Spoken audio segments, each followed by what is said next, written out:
Sir, RBI की MPC meeting का जो आउटलुक आया था वो तो हम सबको पता ही है कि अनचेंज रहा था। 5.25% पर अभी भी स्टांस बरकरार है। लेकिन इन्फ्लेशन का टारगेट थोड़ा सा बढ़ा दिया गया है। इसके अलावा ग्रोथ, जो जीडीपी की ग्रोथ रेट है उसको थोड़ा कम कर दिया गया है प्रोजेक्शन को। ऐसे में एक और फैसला इसके साथ ही आया था। वो ये था कि जीसेक पर एलटीसीजी को खत्म करना। एफआईआईस की जो बिकवाली लगातार चल रही है सर बाजारों में, ये बिकवाली क्या इस फैसले से आपको लगता है कि इस पर कितना असर पड़ सकता है? और इसके अलावा अगर इस पर असर पड़ेगा तो क्या इससे बाइंग वापस आ सकती है, और आएगी तो किन सेक्टर्स में आ सकती है? तो यहाँ पे एक्चुअली देखेंगे तो थोड़ा सा अगर डिटेल में उसको पढ़ा जाएगा तो यहाँ से ऐसा दिखाई दे रहा है कि गवर्नमेंट खुद चाह रहा है कि जो एफ आई आई या एफ पी आई है उनके जो पैसा है वो इंडिया में आए, बट इक्विटी मार्केट में नहीं आए, बॉन्ड मार्केट में जाए, क्योंकि उन्होंने जो कहा था वो बॉन्ड में निवेश करने के लिए। सो यहाँ पे हम्म। तो ये एक्चुअली देखेंगे तो इक्विटी के लिए नेगेटिव है ये, क्योंकि हाँ। अगर बॉन्ड में पैसा डालने बोले तो वो कहाँ से लेके आएंगे? बेसिकली ज्यादा से ज्यादा ऐसा हो सकता है कि इक्विटी सेल ऑफ जो है वो आपका बॉन्ड में शिफ्ट हो सकता है। तो ये जी। इक्विटीज के लिए अच्छा नहीं है। बट हाँ, कुछ बैंक्स जो है उनके लिए हो सकता है ये अच्छा है, बट फिर वो जब एक्चुअल में वो हाँ, देखेंगे हम लोग होते हुए तब जाके वो धीरे से, लेकिन वो बहुत ज्यादा पॉजिटिविटी तो दिखाई नहीं दे रहा है कंपैरेटिवली मेरे हिसाब से। फिर भी आप देखेंगे तो स्ट्रक्चर वाइज थोड़ा सा बैंकिंग के जब स्टॉक्स देखते हैं हम लोग, तो private bank and PSU bank जब इनके जब स्ट्रक्चर्स चेक करते हैं तो फिर प्राइवेट बैंक्स जो है वो लोअर है, लोअर लो, और ट्रेंड डाउन हो चुके हैं बहुत सारे कंपनियों के जो हैवी वेट है, जैसे कि एचडीएफसी बैंक है, आईसीआईसीआई बैंक है। और हम्म। अगर इसी में अगर मैं रिवर्सल चेक करूँ तो जैसे यूनियन बैंक हो गया, जेएनके बैंक हो गया, ये सब की जो ट्रेंड अप है एंड जो नीचे से बाउंसेस काफी अच्छे आ रहे हैं, तो मेरे हिसाब से जो शिफ्ट नजर आते हुए दिख रहा है मुझे कि यहाँ पे एक पीएसयू जो स्ट्रक्चर है, हम्म। ट्रेंड जो है और मोमेंटम जो है, ये तीनों मेरे साथ में है। अगर मैं पीएसयू की बात करूँ तो उसका ही ऑपोजिट जो है प्राइवेट में है, तो प्राइवेट में डिस्ट्रीब्यूशन हो रहा है एंड पीएसयू में एक्यूमुलेशन हो रहा है। तो ये थोड़ा सा संभल के रहना है हमें, क्योंकि क्या हो रहा है कि जो वेटेज वाइज है प्राइवेट बैंक का काफी अच्छा वेटेज है, specially hmm. HDFC bank, ICICI bank, Axis bank, ये सब जो टॉप तीन बैंक जो है ना, इनमें काफी वेटेज है। तो इनमें जब भी सेल ऑफ आता है तो ये बहुत फास्ट सेल ऑफ नहीं आता है, जो मैंने देखा है एक 0.5% 1% का जो सेल ऑफ है, इंडेक्स कंट्रीब्यूशन में देखेंगे तो बहुत बड़ा वो अपना कंट्रीब्यूट करके चले जाते हैं। बट लोगों को देखता है कि अपने जो पोर्टफोलियो में 1% डाउन है उनको कुछ फर्क नहीं पड़ता, बट यही प्रॉब्लम है कि ये सारे स्टॉक्स जो है जब हम लोग चेक करेंगे कि किसके पास पड़े हुए हैं, तो सारे म्यूचुअल फंड्स एंड एफआईएस के पास ही है। हम्म। तो आप देखेंगे तो ये बहुत इंपॉर्टेंट है कि अगर वहां पे डिस्ट्रीब्यूशन चालू हुआ है तो ये अच्छी बात नहीं दिख रही है मुझे कि जो प्राइवेट बैंकिंग स्टॉक्स है उनके लिए तो।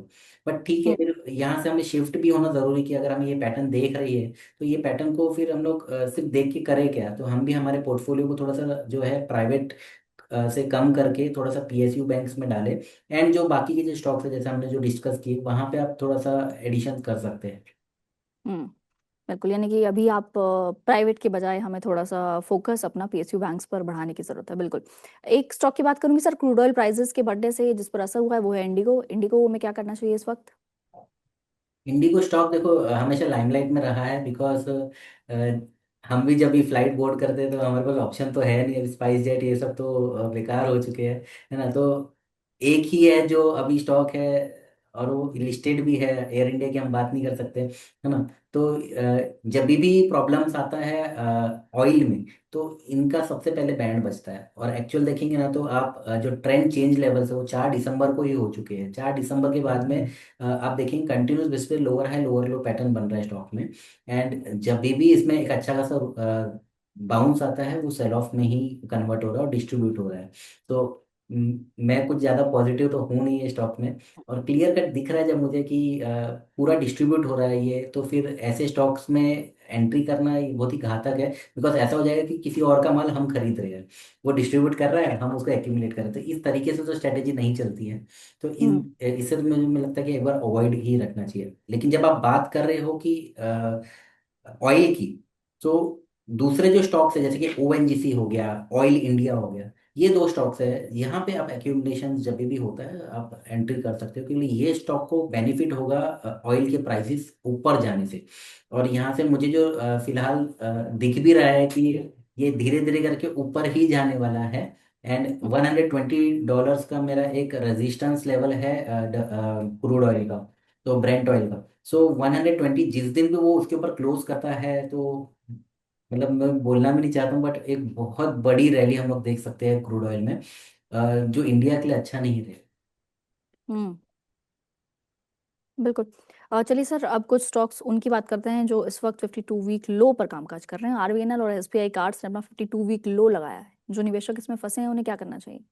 देखो ये दो, आरबीएनएल, या फिर अगर मैं सेक्टर वाइज अगर बात करूँ तो जितने भी रेलवे स्टॉक्स है ना, तो हम्म। उसमें कंटिन्यूसली देखेंगे तो लोअर हाई लोअर लो पैटर्न बन रहा है। एक बहुत बड़े बड़े स्टॉक्स में ना बाउंसेस भी देखे गए हैं। ये सारे बाउंसेस है ना, ये पूरे रिटेल को फंसाने के लिए, जिसको हम लोग बोलते हैं कि या तो डेड कैट बाउंस बोलते हैं, हम्म। या तो फिर इसमें सीधा सीधा हम लोग बोलते हैं इसको बुल ट्रैप।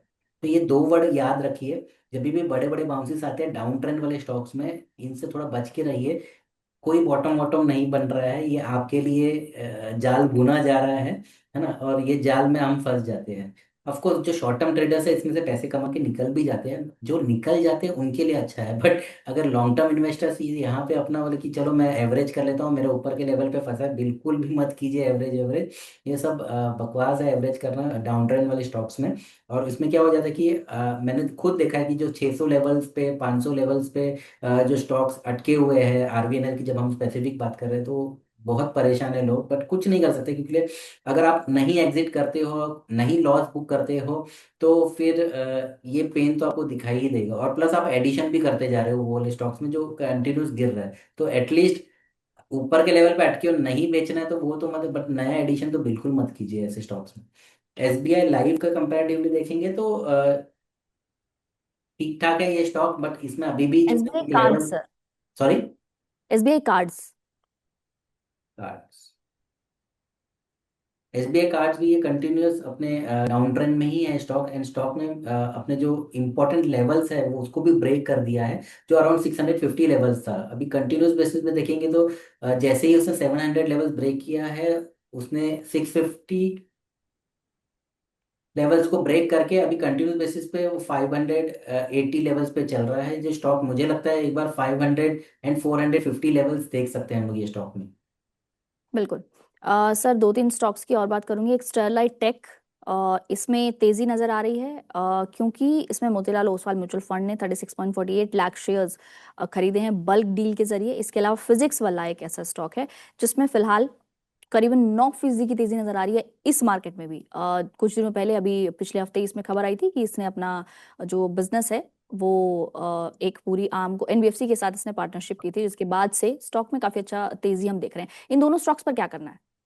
देखो अगर मैं ट्रेंड की बात करूँ तो स्टरलाइट टेक्नोलॉजी का ट्रेंड अप है, कंटिन्यूस बेसिस पे हायर है हायर लो बन रहा है। लेकिन एक वार्निंग मैं देना चाहूंगा कि ऐसा जो स्टॉक है जहाँ पे upper circuit and lower circuit इस तरीके से एक्यूमुलेशन एंड डिस्ट्रीब्यूशन होता है, तो ऐसे स्टॉक्स में थोड़ा सा ना बच के रहिए, बिकॉज इसमें स्टॉप लॉसेस काम नहीं करेंगे। आज भी देखेंगे तो लोअर सर्किट पे ये लोअर स्टॉक सर्किट लगा हुआ है कुछ जी। मतलब नहीं है।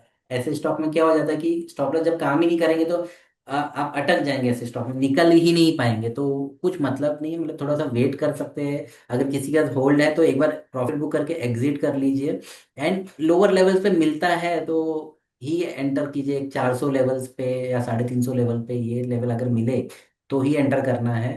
क्योंकि स्टॉक ने काफी बड़ा राइज दिया हुआ है, एंड जब भी इतना मतलब ना पैराबोलिक राइज आता है, तो उसके बाद हम्म। में प्रॉफिट बुकिंग भी थोड़ा डीपर जाता है।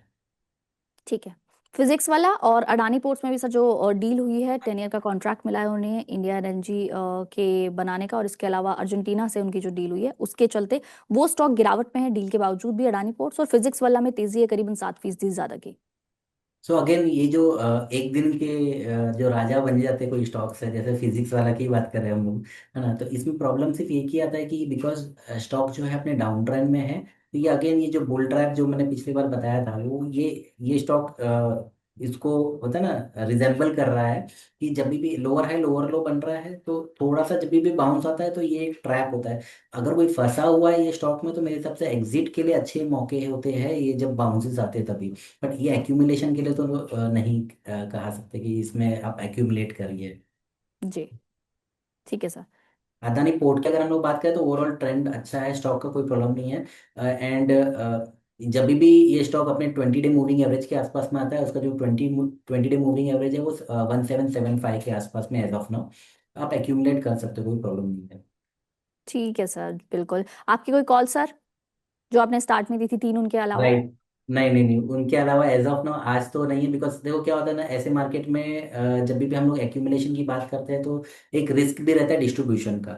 सो हम्म। उसमें क्या होता है कि बहुत स्ट्रॉन्ग स्टॉक्स ही हम लोग सिलेक्ट करते हैं कि जहाँ पे मोमेंटम भी है, ट्रेंड भी है, स्ट्रक्चर भी अच्छा है। तो जो हमने स्टार्ट में जो डिस्कस किए थे स्टॉक, इनका तीनों का जो है ट्रेंड, मोमेंटम, स्ट्रक्चर, और तीनों टाइम फ्रेम पे, ये याद रखिए कि नॉर्मली क्या हो जाता है कि ना लोग शॉर्ट टर्म टाइम फ्रेम में देख के चढ़ जाते हैं एंड फिर इसका ऑपोजिट हो जाता है। जैसे हमने दो तीन शेयर सिलेक्ट भी किए थे, आई थिंक कि आइडिया के बारे में लोग पूछ रहे थे, यस हम्म। बैंक के बारे में पूछ रहे थे, सुजलॉन के बारे में पूछ रहे थे। तो इनका कैसे ना डेली एंड वीकली जो ट्रेंड है वो अप है, बट क्या हो जाता है कि लॉन्ग टर्म ट्रेंड जो मंथली ट्रेंड है वो डाउन है। तो उसमें क्या हो जाता है ना कि ये लोगों को नहीं देखते हैं बहुत लोग, एंड उसमें क्या होता है, जैसे ही वो एक बड़ा बाउंस आता है तो वहां पे एक बहुत बड़ा डिस्ट्रीब्यूशन आ जाता है, और ये रिटेलर लोग जो ट्रैप हो जाते हैं वहां पे, कि उनको लगता है कि अभी बॉटम हो गया तो, या फिर यार मुझे नीचे में मिलेगा नहीं, तो ले लेते हैं फोमो के चक्कर में, एंड देन फिर एक बहुत बड़ा पेन देखते हैं फिर वो हम वो स्टॉक्स में। तो शॉर्ट टर्म के लिए ठीक रहते हैं वो सारे स्टॉक्स, बट लॉन्ग टर्म के लिए तो फिर नहीं कहा जा सकता है। और प्रॉब्लम यही है कि इंडियन मार्केट्स में ना डिसिप्लिन नहीं है हमारे इन्वेस्टर्स या ट्रेडर्स के पास भी। सो मैं ना नॉर्मली अवॉइड ही करता हूँ कि जो बाउंस वाले स्टॉक्स है इसमें प्ले करना, क्योंकि क्या होता है कि जब भी हम लोग मीडिया में जब भी कोई स्टॉक्स डिस्कस करते हैं, सो स्टॉप लॉसेस नहीं अधर करते, ये हमने देखा है इन्वेस्टर्स के लिए। सो मैं अवॉइड ही करता हूँ कि वैसे वाले स्टॉक्स की जहाँ पे एक क्विक बाउंस आके एक 2-3%, 5% के लिए जो मोमेंटम जो है लोग खेल के निकल जाते हैं, वो अवॉइड करते हैं देने के लिए। बिल्कुल सर, बिल्कुल। हम भी यही सलाह देते हैं अपने निवेशकों को और ट्रेडर्स को भी कि स्टॉप लॉस का ख्याल जरूर रखिएगा। सर, आपका डिस्क्लोजर? सो आज जो भी हम लोगों ने स्टॉक्स डिस्क्लोज किया है उसमें से कुछ स्टॉक्स है जो हमने हमारे क्लाइंट्स को भी रिकमेंड किया हुआ है, एंड अगर आपको उसमें एंट्री करनी है तो प्लीज़ आप सारी चीज़ें उसमें अपने जो फाइनेंशियल एडवाइजर उनको पूछ के ही कीजिए। अ, उसके अलावा risk management and money management, ये दो अलग चीज़ होती है, ये भी आप डिस्कस करके ही एंटर कीजिए। नहीं तो नॉर्मली क्या हो जाता है कि लोग अपना पूरा पोर्टफोलियो एक ही स्टॉक में या दो ही स्टॉक में डाल के भूल जाते हैं, ऐसा नहीं कीजिए। रिस्क मैनेजमेंट, मनी मैनेजमेंट नाम की भी एक चीज़ होती है अदर देन टेक्निकल एनालिसिस। ठीक है, तो बिल्कुल सर, टेक्निकल एनालिसिस सिर्फ डाइवर्सिफिकेशन बहुत 33% ही काम करता है, वो खाली एंट्री एग्जिट के लिए अच्छा है। बट उसके अलावा जो आपकी जो रिस्क मैनेजमेंट, मनी मैनेजमेंट है, वो बहुत इंपॉर्टेंट है। और एक बार आप स्टॉक के अंदर हो जाते हैं तो फिर आपका साइकोलॉजिकल मैनेजमेंट बहुत इंपॉर्टेंट है। जैसे आरवीएनएल हमने जो डिस्कस किया था, अब वैसे जो इन्वेस्टर्स हैं उनकी साइकोलॉजी तो डैमेज हो चुकी है, बिकॉज वो निकल भी नहीं पा रहे, बोल रहे कि अभी तो इतना लॉस हो गया था, अभी मैं कहाँ निकलूँ। तो ये बहुत इंपॉर्टेंट है कि फिर वैसे लोग क्या हो जाता है कि जो नई अपॉर्चुनिटीज मार्केट में एमर्ज हो रही है वहां पे भी डाल नहीं पा रहे, बिकॉज उनकी साइकोलॉजी डैमेज्ड है। बिल्कुल सर, ध्यान रखने की ज़रूरत है। और आज हमने बहुत सारे स्टॉक्स डिस्कस किए जिन पर सर की सलाह ली। Thank you so much sir for joining with us. Thank you very much. जी, चलिए एक बार बाजारों को देखते हैं फटाफट। बाजार निफ्टी अभी 23,216 के आसपास कामकाज कर रहा है। हल्की रिकवरी हमें जरूर देखने को मिल रही है, लेकिन अभी भी बाजार ऐसे लेवल्स पे हैं कि जहां से कुछ कहा नहीं जा सकता। निफ्टी बैंक की बात करें तो 54,248 के आसपास कामकाज करता हुआ नजर आ रहा है, और सेंसेक्स भी 73,000 के आसपास हमने देखा कि वो कामकाज करता हुआ नजर आ रहा है। बाजार में क्या करना है, स्टॉक स्पेसिफिक एक्शन अभी भी बना हुआ है और उस पर हमारी नजर है। 12 और 1 बजे का शो हम लेकर आएंगे, उसमें भी हम इस बातचीत करेंगे। तब तक के लिए बने रहें हमारे साथ और देखते रहें चालन प्लस।